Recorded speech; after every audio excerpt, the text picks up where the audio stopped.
यार देखो, टियर 3 में अगर 80 प्लस मार्क्स लाना आप चाहते हो या आपको ज़रूरत है 80 प्लस मार्क्स लाने की, तो एक ब्रह्मास्त्र है जिसके बारे में बात करूंगा यहाँ पे। ठीक है। बहुत लोग कह रहे हैं कि क्या कहते हैं, और सही भी है कि आपका प्रेजेंटेशन अच्छा होना चाहिए, फॉर्मेट अच्छा होना चाहिए, कंटेंट अच्छा होना चाहिए, एपिलॉग प्रोलॉग आपका अच्छा होना चाहिए, पॉइंट वाइज आपको लिखना है, मतलब पॉइंट पे फोकस करना है, इधर उधर नहीं जाना है। वो सब ठीक है, वो बातें सबको पता होती हैं। राइटिंग स्किल्स आपने ओवर द ईयर्स अगर डेवलप की है तो आप अच्छा लिख पाओगे। ये सब पे आप बहुत ज़्यादा काम नहीं कर सकते हो। किसी भी चीज़ के बारे में अगर आपको जानकारी होगी तभी आप कुछ अच्छा लिख पाओगे और लिख ही लोगे।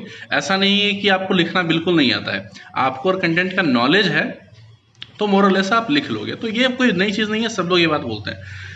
लेकिन दोस्तों, मैं एक बहुत इंपॉर्टेंट बातें बताता हूँ कि अगर आपको टियर 3 में बहुत अच्छा स्कोर लाना है तो एक जो ब्रह्मास्त्र है उसके लिए वो है आपकी हैंड राइटिंग।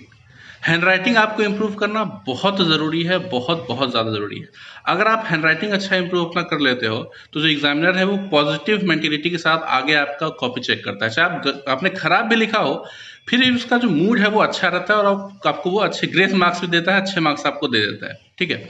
यहाँ सबसे ज़्यादा इश्यूज होते हैं जो बिहार बोर्ड के, या जो ये बिहार बोर्ड नहीं बोलना सही होगा, जो हिंदी मीडियम के स्टूडेंट्स होते हैं जिन्होंने 12th ग्रेजुएशन तक उन्होंने मान लीजिए हिंदी ही पढ़ा है, इंग्लिश तो कभी उन्होंने लिखा ही नहीं। तो अब वो जब लिखा ही नहीं तो ऑब्वियसली इंग्लिश में उनकी हैंड राइटिंग बनेगी नहीं। अभी मैं एक इंटरव्यू देख रहा था, उसमें टियर 1 में बहुत अच्छा किया एक लड़के ने, टियर 2 में बहुत अच्छे मार्क्स, टियर 3 में बहुत ही बुरे मार्क्स थे। रीज़न, क्योंकि बहुत अच्छे से उसने मैथ्स पढ़ा, सब कुछ पढ़ा, बस उसने सब हमेशा रफ किया, कभी उसने इंग्लिश बहुत अच्छे से या हिंदी बहुत अच्छे से लिखा नहीं उसने। तो उसे लिखने की आदत नहीं थी, हैंड राइटिंग उसकी बहुत ही बुरी थी। ऐसा तो नहीं जानकारी नहीं थी, जानकारी तो होगी उसके पास क्योंकि उसने पढ़ाई की है, जीके वीके उसने सब पढ़ा, तो नॉलेज तो होता ही है उसके पास। लेकिन स्टिल तो राइटिंग बहुत बहुत बहुत बड़ा फैक्टर है। राइटिंग पे आप ज़रूर ध्यान दीजिए।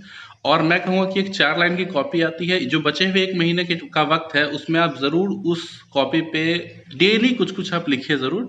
बाकी चीज़ों पे भी आप काम करते रहिए, वो भी सही है। लेकिन अगर आप 80 प्लस स्कोर करना चाहते हैं और हैंड राइटिंग आपकी अच्छी नहीं है तो फिर आप मिस करोगे, चाहे हिंदी हो या इंग्लिश हो। तो बस दोस्तों, इतना ही था इस वीडियो में। बहुत जल्दी हम लोग मिलने वाले हैं, जीके की सीरीज स्टार्ट होने वाली, जीके में जीके ट्रिक्स मैं आपके साथ डिस्कस करने वाला हूँ। शुरुआत करेंगे वहाँ से, आगे पता नहीं कहाँ किस्मत ले जाए, वहाँ जाएंगे। बहुत ही जल्दी मिलेंगे अगले वीडियो में, तब तक के लिए।